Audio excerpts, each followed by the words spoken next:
Hey everyone, thanks for joining us with our monthly Fire Safe Sonoma speaker series. Today we have a guest of Chief Ben Nicholls from CAL FIRE, who's going to do an awesome presentation, and I'll tell you more about that in just a moment. Again, welcome everybody for joining us. I'm Roberta McIntyre with Fire Safe Sonoma, and with me today helping out is Marika Ramson, Fire Safe Sonoma's executive coordinator. She's going to be handling the Spanish channel with our Spanish translator, Julie Burns. Julie Burns is amazing. If any of you have projects and you need Spanish translation, reach out to us, and I'm sure Julie wouldn't mind if we shared her contact with you. Also helping out in the background is Mason. He's our Grizzly Corps fellow. He's in his second year of the program, helping us out, and he is going to be doing the role of technical direction, taking care of all the tech behind the scenes. Last month, we had a sneak preview of the Sonoma County Wildfire Resilience Decision Support Framework. And that's a new tool that provides critical information at multiple scales to support strategic, ecologically sensitive fuel management across the region. And then, so if you haven't seen that yet, and it sounds like something you're interested in, go check it out. It's on our YouTube channel. Next month, we will have Brock Dolman. Brock Dolman, he's the co-founder and program director of the Occidental Arts and Ecology Center. So look for him on our program next month. And then in June, we're hoping to have Carly on and some permit Sonoma staff to update us on what's going on at the county with the CWPP and the SOCO adapts and all that sort of stuff happening with the county. All right, let's see. So with that, I am going to introduce our speaker today. And we're really happy to have today with us Chief Ben Nicholls. He's going to be talking about the Wildland Fire Seasonal Outlook, specifically, I think, for Sonoma County. And I'm calling this a look into the crystal ball kind of a thing, so we can kind of get a sense for what's likely to, be going on this fire season, if I can still use that term. So we're hoping to get a lot out of that. And if that's what you're here for, you're in the right place. And a little bit about Chief Nicholls. He's a Division Chief of Sonoma County Operations within the CAL FIRE Sonoma Lake Napa unit. And he oversees and coordinates CAL FIRE operations throughout Sonoma County. Chief Ben Nicholls, he's got 29 years of experience with the California Department of Forestry and Fire Protection, and he's been a part of firefighting operations on all major wildland fires in Sonoma County since 2017. And he's worked in a variety of programs and specialties throughout his career, including wildland and municipal fire protection, emergency command center operations, fire prevention, law enforcement, otherwise known as fire cop. I hope I can use that term, Ben, because I was one of those for a while. Pre-fire vegetation management, the Defensible Space Inspection Program that CAL FIRE runs. He's also been a public information officer, educator, and he's also done some grant administration for CAL FIRE. With that, I welcome Chief Ben Nicholls to help us take a little look into our crystal ball to see what the future holds for us. And I'm handing it to you, Chief Nicholls. Thank you, Roberta.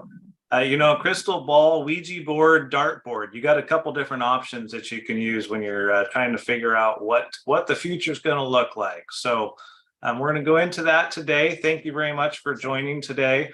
And I'll give you a precursor that those of you that have listened to wildland fire discussions in the past as we enter into fire season, it's always the worst fire season ever. And I think that while historically that was kind of a funny, the takeaway for the modern era is that we are one bad day away from a significant fire event. So while we have trends and indices and an overall glide slope in and out of fire season, we have factors that will change that and turn it upside down and make things entirely different than what we anticipated them to be. So great news to start the conversation today. But the important part as we come into this conversation is that we had a great rainfall year, right? 2023, what is it going to look like? Those are some beautiful colors on the state of California, indicating that we got from 200% of rainfall down into our neck of the woods here in Sonoma County, where basically we got between a 100 and 140%, I'm sorry, 100 to 160% of our average rainfall. So April 2023, we're looking really good. The deal I'll put out there to the crowd as we start the conversation is that predictive services is exactly that. It can only predict out so far before it becomes unreliable. So the information we're going to talk about today will take us into early fire season, but it doesn't take us all the way through October, November, when we get to the witching hours of fire season. So these indices and these trends that we're going to talk about are based off of the data that was available April 1st, when this predictive services information was put out and given to firefighters and land managers to help guide their direction as we come into fire season. So that's the seasonal outlook is something that is produced once a month, the first of every month. Our folks up at North Operations in Redding, California, produce a report that talks about predictions and trends for the next 4 months into the future. So today's data is based off of the predictions that were made on April 1st. So take that into account because we're right around the corner from a May 1st update based on what we've experienced this last month. So to continue the good news, we had great precipitation, rainfall at the lower elevations, and then we had even more amazing snowfall totals on the Sierra. In the last several years, we've had hits and misses where we get a good round of snow, we think we're okay, and then we don't get any more snow behind it, and or the snow that we got melts away, and all of a sudden we're down below where we were supposed to be. So if you look at the information on the far right side, the number on the left of the line is the percent of average for the accumulations as of April 1st. And then the information on the right is normal for the date of the year.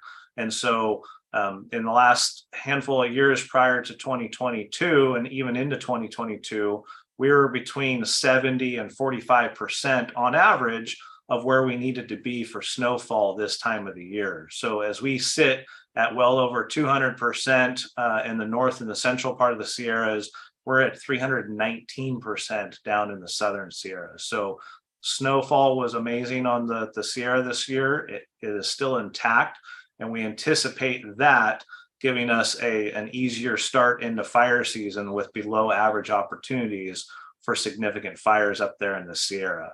Obviously, those of you that are watching the news lately understand that Tulare Lake is a thing, and it may be something that we're dealing with here for months to come as that snow melt begins to occur up in the Sierra and come down into the Central Valley. So we come into the drought monitor, and as of April 11th, that's a whole lot of none across the state. And that's a beautiful thing to take into account, because over the course of this winter, we went all the way from extreme drought to none. So the slide on your right shows you the state of California in 2022, this time of the year. And now fast forward to here, and we've gone 4 different levels away from where we were last year. And that's great news for not only the environment and the ecosystem, but for fire activity as we come into fire season 2023. Fun fact, when we laid off our seasonal firefighters in December, we told them and everybody else that they were going to be back early March because we didn't anticipate an exciting winter. And so all of a sudden, here we are, April 20th, and we just hired our first wave of firefighters back to staff 11 of our 31 fire engines. So a nice, pleasant surprise, but when December of last year, we fully anticipated to be off the ground and running just like we were last year. For those of you that remember fires out in Monterey and the heavy timber in February, March, where historically that would not have been a thing. As we continue on based on the current conditions, we're not anticipating hiring additional firefighters to staff additional engines or aircraft until June 5th. So a really nice start to fire season with the amount of moisture and green up that's occurring out there. So a couple things that we take into account when we're talking about wildland fire threat and how we gauge how things are going to set up is based off of fine dead fuel moistures and energy release components that we'll get into here in a little bit. But if you look at the screen, the red area out on the coast, basically from Point Reyes, Marin Headlands, up to the north end of Mendocino County, and basically out to roughly close to the foothills on the west side of the I-5 corridor, that is what we call the mid-coast zone. And that is our zone when we're talking about fuel conditions based on these graphs.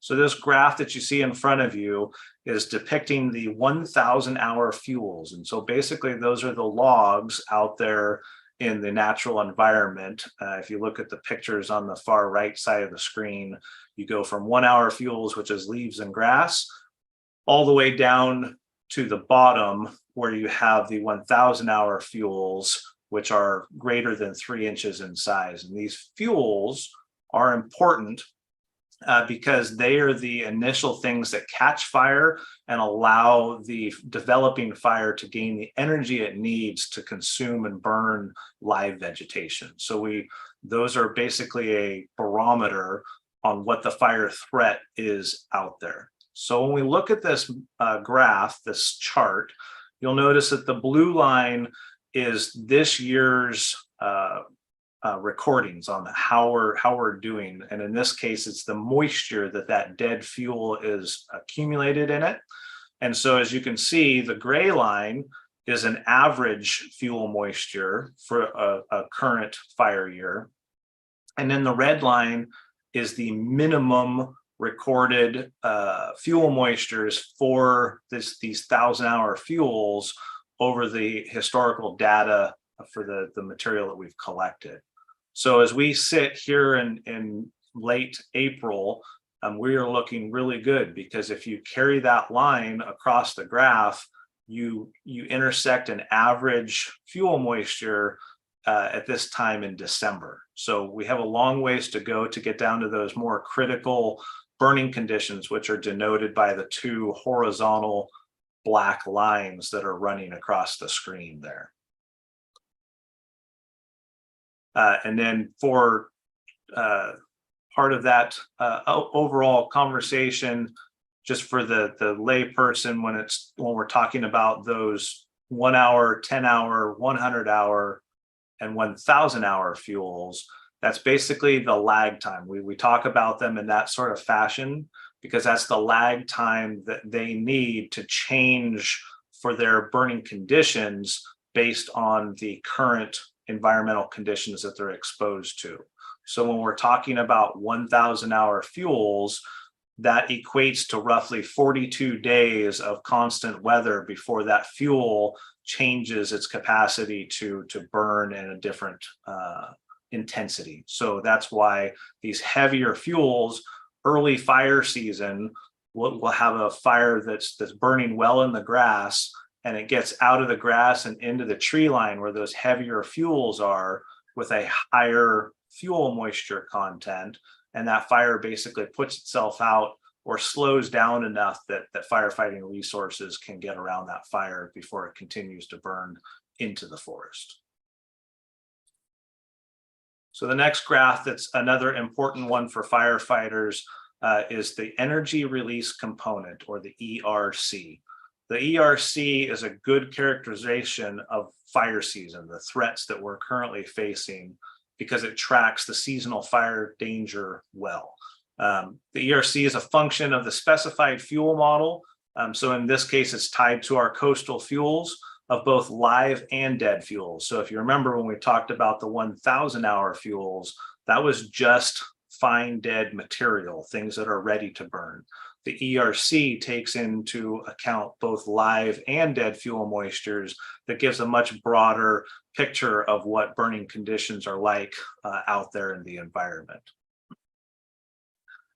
So when we talk about ERCs, fuel loading, the woody fuel moistures from the fine dead fuels and the larger fuel moistures all have an influence on that ERC, while the lighter fuels like the grass have less influence and wind speed has none. It's a totally fuel driven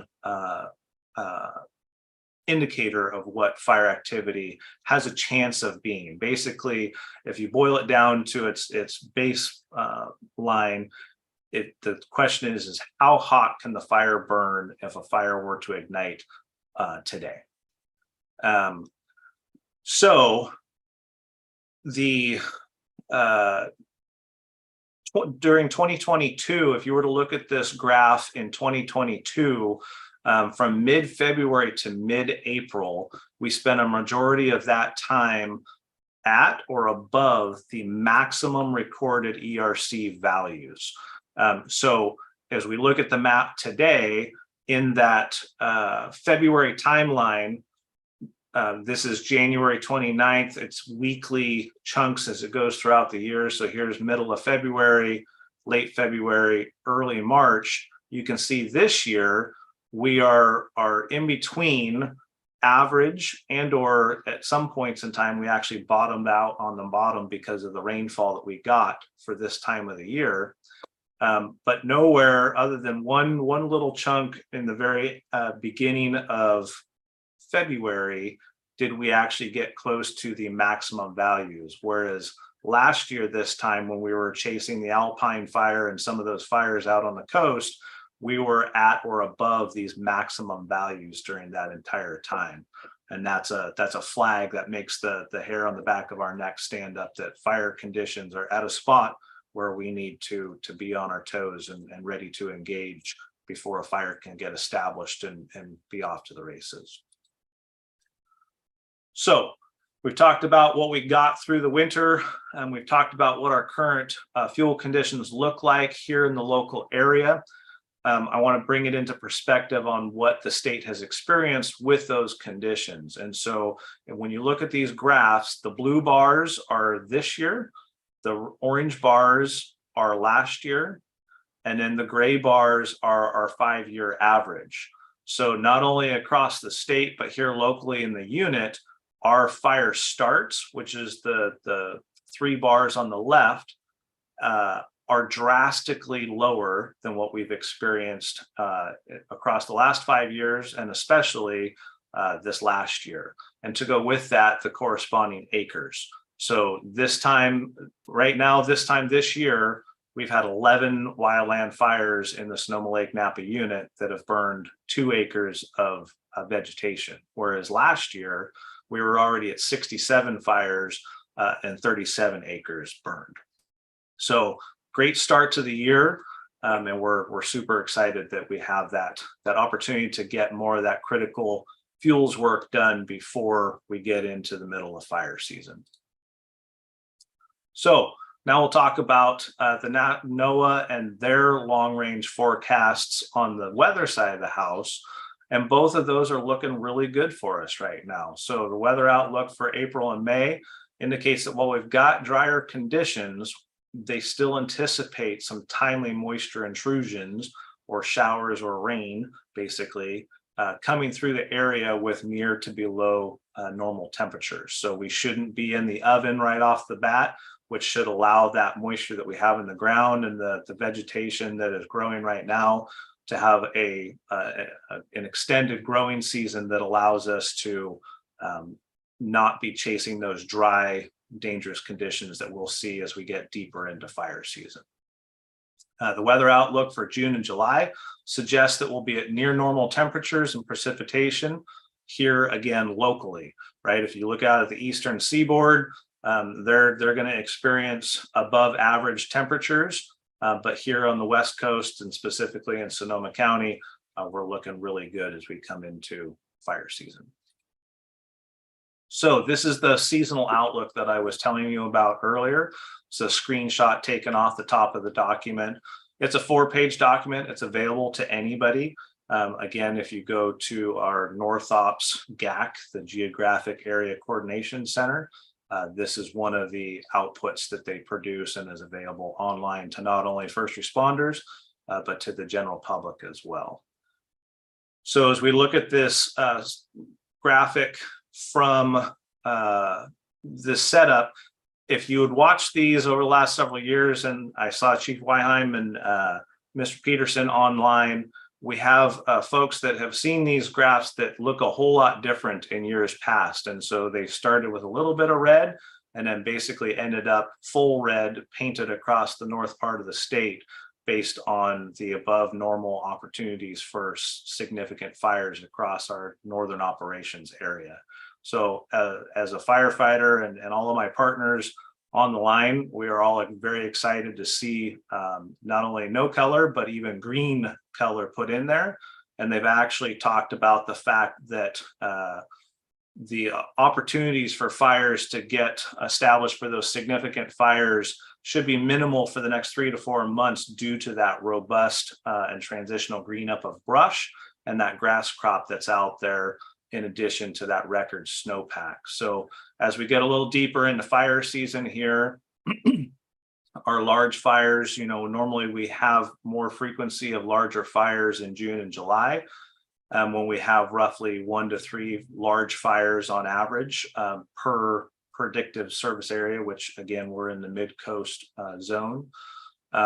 Therefore, depending on what happens, we actually may find on the May 1st outlook that some of those below average, below normal conditions actually will increase across the lowlands based on the green ups and the trending fuels across the region. So great news there. Hopefully it's going to be a good report on May 1st. That goes and here's an example of what it looked like in July. Obviously it wasn't April, but in July of 2019.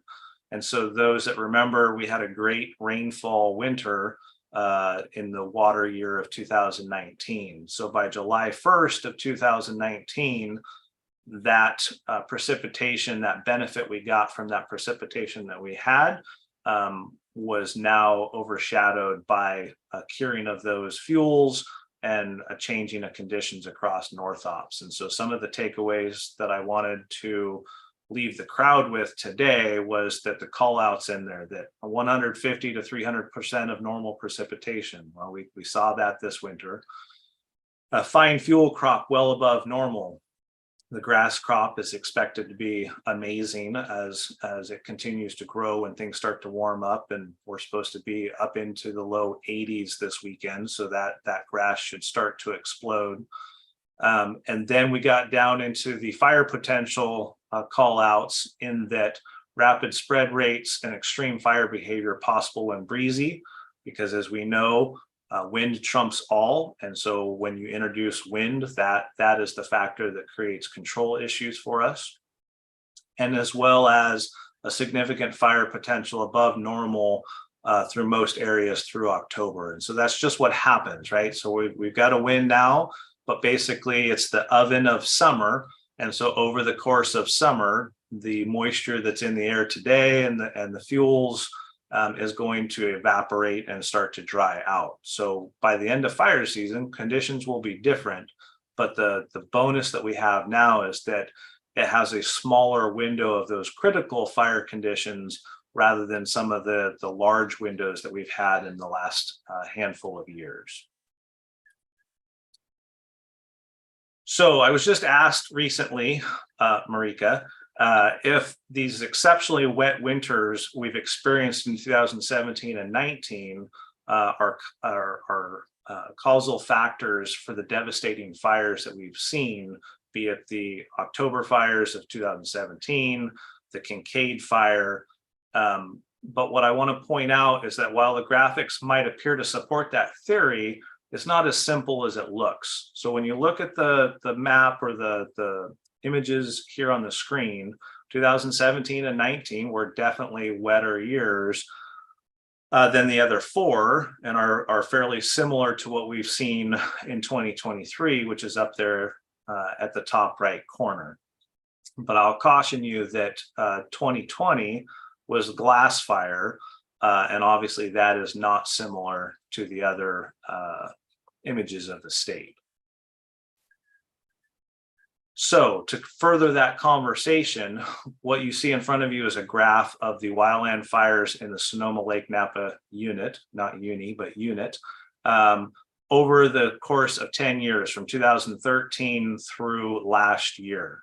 And you'll notice that the orange line is the average fires, which is just under 300 fires per year. And the blue lines are the fires for the year. So as a rule, we're really not getting any significant upticks in fires, but what we are getting is the wrong ignition at the wrong time in the wrong place. So CAL FIRE's goal is to contain 95% of our fires to 10 acres or less, and we continue to meet or exceed that goal with the catastrophic fire, even with the catastrophic fires that we've experienced. However, wind, more importantly, offshore drying winds, are what have led to significant fire events in 2017 and 19, even though we had above average winters. Some of the largest fuel-driven fires in the North State occurred in those off years. So our third largest fire in the state was the Mendocino complex in 2018, which was a dry year. The August complex was the largest fire in state history at a little over 1 million acres that burned in the Mendocino National Forest in 2020. And the second largest fire in state history, being the Dixie Fire in 2021, burned just shy of 1 million acres as well. So during the, so that's the average fires. However, during the 2017 October fires, this is where winds changed that dynamic. So winds recorded on Geyser Peak when the fires kicked off that night in October were sustained at 94 miles per hour with gusts up to 108 miles an hour. We need to let that sink in for a little bit. Winds blowing at 94 miles an hour, gusting to 108 miles per hour. At those wind speeds, firefighters are not effective at suppression at that point.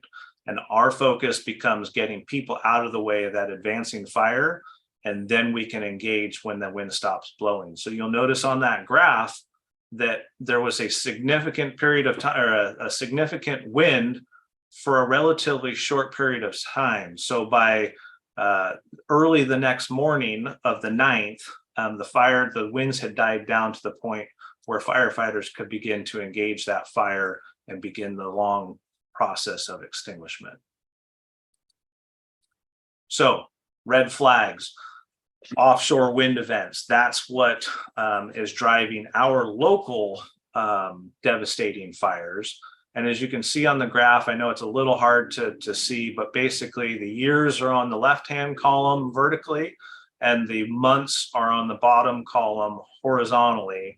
And you can see that the red flags are really spread out between June and December, with their most significant period of time for us here locally between August and October.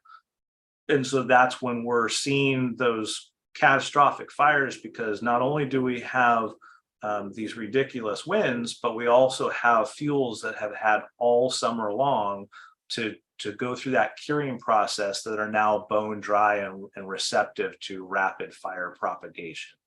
So to that end, we talked about fuel-driven fires in the last slide when we talked about the precipitation totals we're getting in the state. But when it comes to red flag event fires with those offshore wind events, 7 of the top 10 most destructive fires in the state were during red flag events. So 7 of the top 10 most destructive, not the largest, but the most destructive fires occurred during those offshore wind events, including the most destructive being the Camp Fire that burned the town of Paradise in 2018. The second largest was the Tubbs, and second most destructive was the Tubbs Fire in 2017, and the Tunnel Fire in the Oakland Hills in 1991. With our last local fire on the top 10 list being the Glass Fire on the 10th most destructive fire occurring obviously in 2020. 2 of the top 10 largest fires in the state were during red flag events. So again, I'll put to you that the largest fires in the state haven't been driven as much by the wind component as they were with the fuel conditions and the rugged terrain that they were burning in, be it the Mendocino National Forest or the Plumas National Forest, where the Dixie Fire burned from one side of the Sierra to the other side, similar to the Caldor in the year after. So 2 of the top 10 largest, only 2 of those were wind-driven, offshore wind-driven, and that was the Thomas Fire at number 8 in 2017 down in Santa Barbara County, and the Cedar Fire, which was the 9th largest fire in the San Diego unit in 2003. So something else that will add to fire season here, not only for us locally, but across the state, is you'll notice a graphic, and I apologize on the names kind of being washed out, but what you're seeing is the Sierra on the east side of the state, with Lake Tahoe being in the top third of that linear line, extending all the way down to the Sierra where they tie back into Bakersfield at the south end. And so there's been an ongoing issue with tree mortality in the Sierra. And so as you can see, through 2022, we now have a much more larger impacted area than we did in 2018. And just for your reference, when you're looking at the map, the green that you're seeing is the national forests. It's not the tree mortality. The tree mortality is in your shades of yellow, orange, and red. So what that means to us here locally is that if there's fires that are having control issues and becoming large and well established on the Sierra, that's drawing away local resources that otherwise would have been available for new fire starts here in the county. However, it's not just a Sierra problem, because here locally we have the sudden oak death that's still with us, as well as a new influx of pine mortality in Lake County, and also an influx of Douglas fir mortality here in Sonoma County. So tree mortality, as it develops, can become a detrimental component to the wildland firefighting environment due to the available fuel to rapidly advance those future fire events. This image here that you're seeing, the red amoebas on the map account for roughly 19% of Northern California. So take that into your thoughts for a second, that 19% of Northern California has burned in the last 23 years. So while that is significant information and something that may be hard for most to conjure, the good news is when you look at the call out for our area, the Sonoma Lake Napa unit, and ultimately Mendocino County to the north, when we have these historic fire footprints, and especially the ones of size, that can actually aid firefighters in future fire events, because we've got a reduced fuel zone that's been consumed in a prior fire. And so when we have a running fire in unmodified vegetation, that fire, if it runs into the prior fire history, will slow down and allow resources to get through that. And we saw that on the Glass Fire in 2020 when it did get across Adobe Canyon Road and got into the Nuns footprint. There was an initial concern from firefighters that it was going to repeat its run down to Sonoma. But we engaged and were able to pick it up quickly because of the reduced fuel loading and therefore lack of fire intensity for firefighters to be able to get hose lines around that fire and contain it before it continued down the Miacamas to Sonoma. So a lot of not very positive information. And so you might ask yourself, well, then what do we do? How do we address this issue? And I will put to the crowd that if it's predictable, it's preventable. And there's a lot of information out there in the world to be able to allow you as landowners and residents to be able to better your environment and help us in those future fires. And so CAL FIRE's got a lot of great information, both on readyforwildfire.org, but as well as our main webpage at fire.ca.gov that takes you from planning and preparing all the way down to pile burning and how to do that safely, how to get permits, how to harden your homes, just a lot of great information for you and your family to be able to go through at your leisure to inform yourself on what you can do to help protect yourself, your neighbors, and to give firefighters the foothold that we need to be able to contain those fires before they become major conflagrations. Another outstanding source of information is the County of Sonoma with Department of Emergency Management's website. Has a plethora of great information. As you can see on the screen, it's both in English and Spanish at socoemergency.org. Actually, it's not just Spanish, that there's translations for many different languages, but I chose to bring up Spanish today.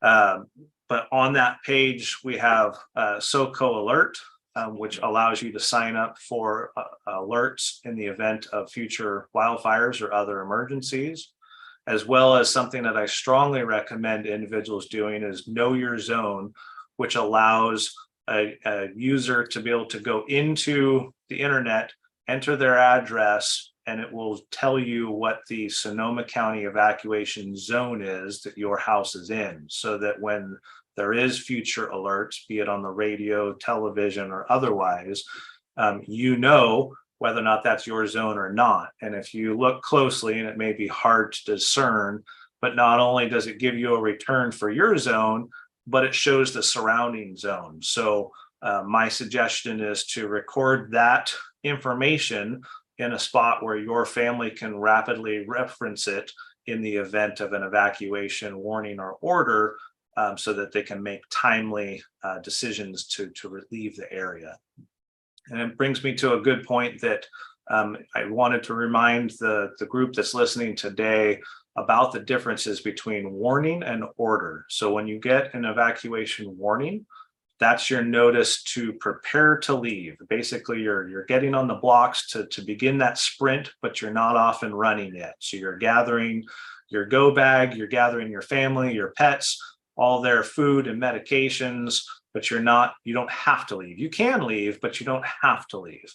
However, when you get the order, there is no time. You are leaving now. So my suggestion to you is that, as we've talked about today, with the idea that most of our local devastating fires have come to us during red flag events, when you're watching the news or you're reading the paper and you become aware that a red flag is coming, that's the time to ensure that your preparations are ready.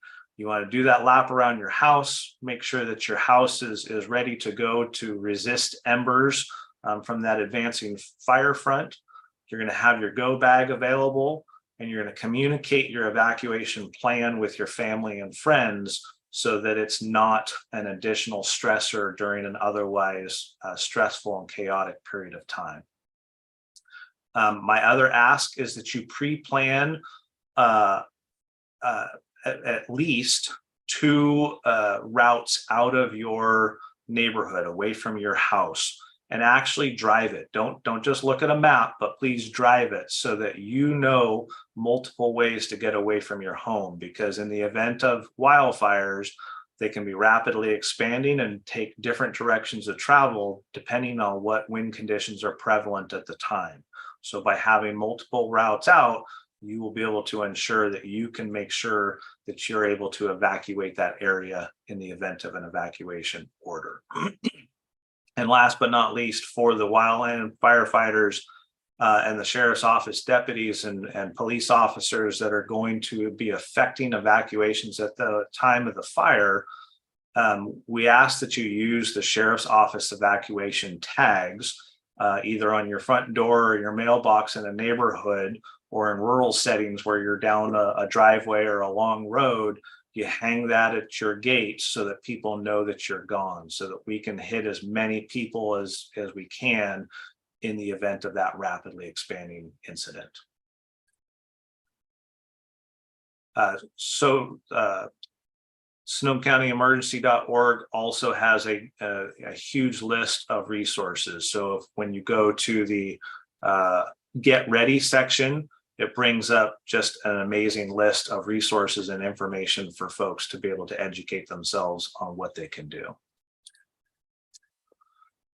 CAL FIRE years ago had a slogan, and I'm not sure why we stopped using it or why it hasn't continued to be a thing, but it's near and dear to my heart here in 2023 that when we have these rapidly expanding incidents such as the Tubbs, the Glass, the Kincaid, if you haven't done your part, if we as a collective whole haven't done our part to provide the defense for the communities and for the homes that you live in, then we will continue to see large devastating fires. So my ask to those that are listening today and that you share with your neighbors and friends and family is that my ask to you is that if you provide the defense, we will provide the offense to you and your neighbors and your families in the event of those future fires.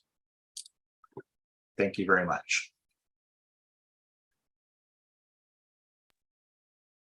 Great. Thank you very much, Chief Nicholls, for that. And your timing is really good. So if anyone has any questions, please remember, put them in the chat. And then we will respond to them. And I'm going to start with one I saw earlier. Ben,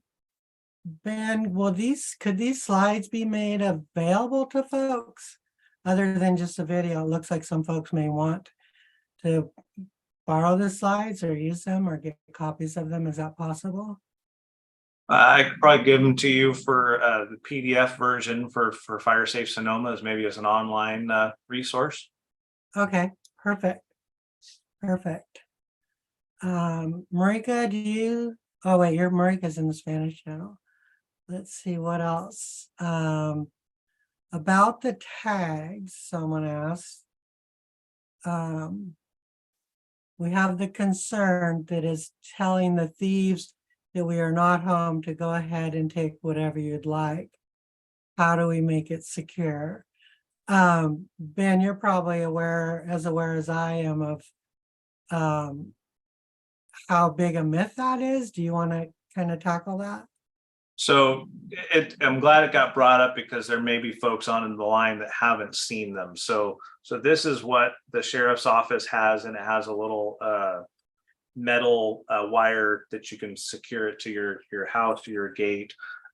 I've heard that concern, and I understand that concern. There have been issues in the past where people have tried to take advantage of a fire situation in an evacuated area.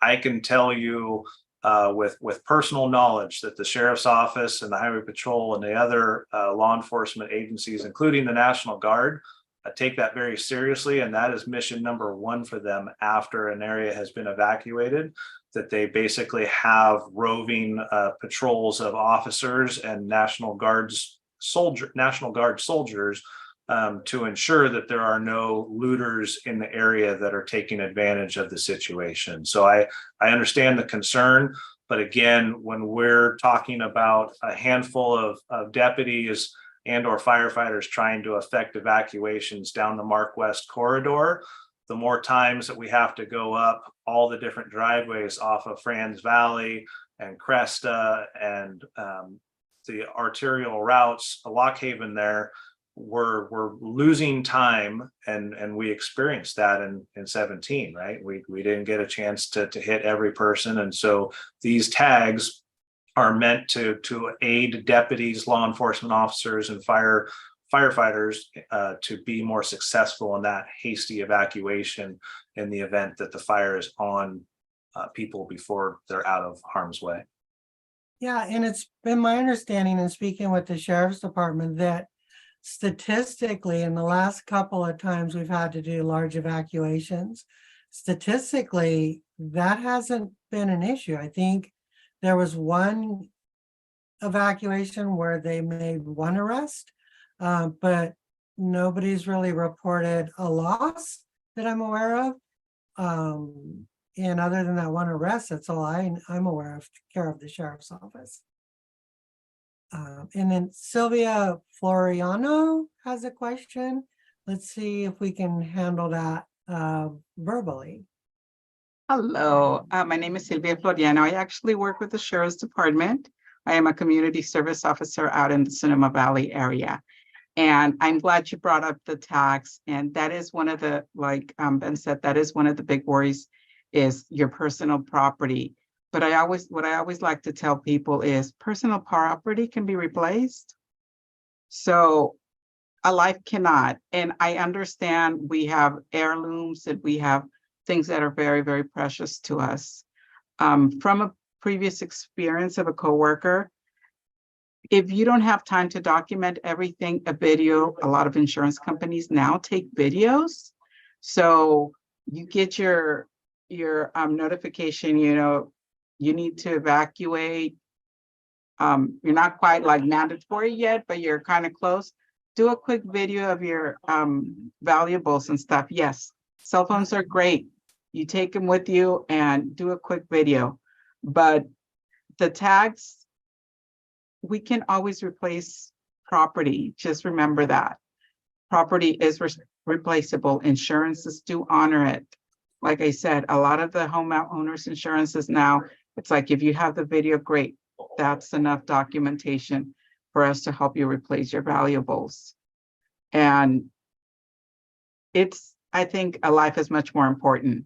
And please use those tags because it does save our first responders out there time, and it could save somebody's life who really needs the help. So thank you so much for this. I love the presentation, but it was great. Thank you. Great, thanks for that question, Sylvia. I appreciate it. And do we have any questions on the Spanish? Oh, go ahead, Chief. I just saw a question from Jeff Peters regarding the cameras and artificial intelligence. So yes, that'll still be a thing here in 2023. The cameras have transitioned from Alert California to from Alert Wildfire to Alert California. And there's multiple different options for the AI detection of fires. However, I'll put to you that the old Mark I eyeball attached to the human that either more times than not started the fire or was close to the equipment or the built environment that started the fire beats the camera more times than not. So yes, it's still a tool in our arsenal, but it's not the silver bullet that has solved our problems. Okay. I'm curious if there are any questions from any of the Spanish speakers that we want to filter over. And if not, this is one of the rare times where I don't have any questions. I wrote nothing down. It was such a wonderful presentation. I appreciate that, Chief. Really well done. All right. Well, seeing no questions, I have one last little thing I want to do before we do thank yous and close.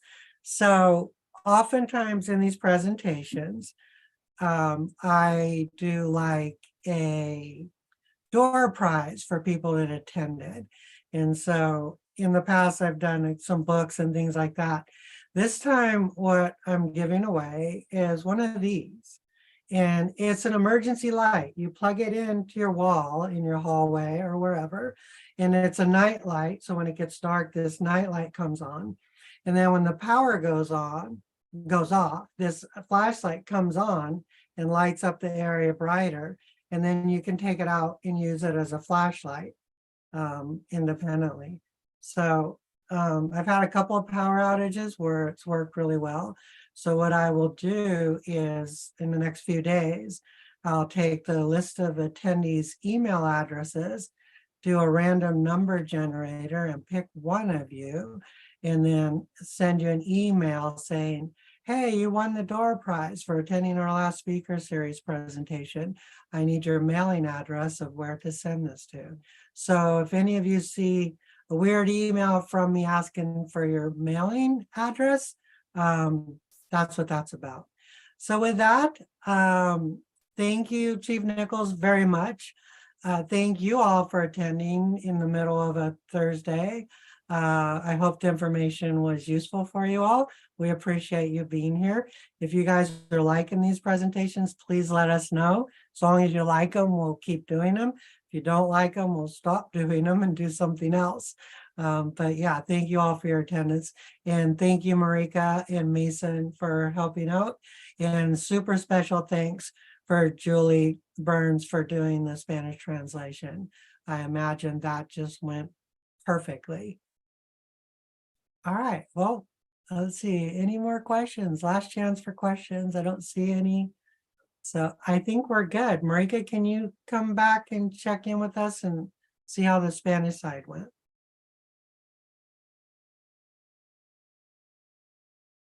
Okay, it looks like a thumbs up. Yeah. All right, well, we will close it out. Mason, you can go ahead and stop the live stream. I think we are good.